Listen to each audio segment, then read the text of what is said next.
They're mad at union brass and they're not going to take it anymore. Hafa Guam, I'm Jeff Marchessault. Welcome to News Watch. For over 2 months, a group of Agana Heights Elementary School staff has been asking for documents they say they have every right to see and how their dues are being spent. David Macaluso reports they're tired of waiting for a response and are now demanding answers. We're looking for documents that show when the next elections will be conducted, and we're looking for documents that show how union funds are being spent.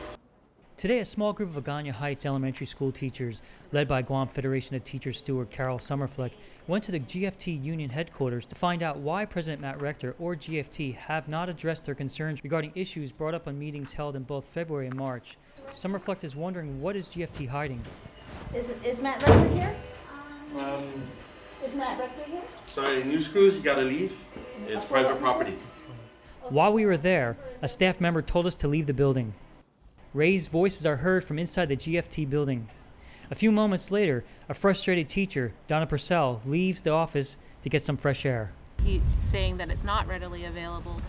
It's chasing a dog's tail right now. Yet behind closed doors, Matt Rector again delays providing the teachers the documents they requested, this time until 2012. All I want is the documents. Can I get them today? No. Afterwards, Summerfleck says she received many calls from teachers asking her to continue the fight. A proud honor for Guam today. The island was recognized at a conference in California for success in combating drug operations. But the good news comes as more GovGuam workers are being tested for drugs. Tina Chow with the numbers. 2 school bus drivers tested positive for drugs recently after a random drug test at the Department of Public Works.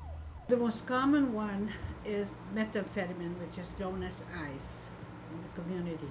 And so that one, and of course marijuana is another one. And that's what 2 seasoned customs officers got busted for when a test was conducted last month. So far this year, the Department of Administration has coordinated testing with 3 government agencies: Public Works in February, Customs and Quarantine last month, and just 2 weeks ago at the Port Authority. 445 workers in all, 6 tested positive for marijuana or ice. There were repeat offenders at both the port and customs.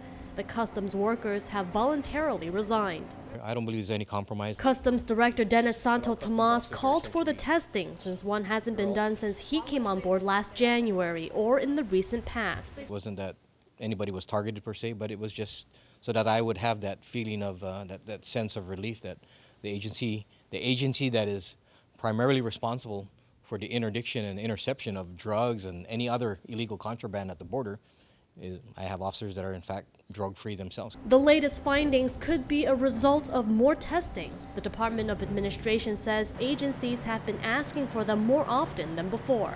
Now the department heads are getting more aware of the problems that have been affecting the island, and they're just taking precautionary measures. And at places like Customs, the director says workers can bet there'll be more to come. If we're going to be the guys at the border, then we have to lead by example. For Guam News Watch, I'm Tina Chow. User-friendly and cool to the touch. A hot new gadget when we come back.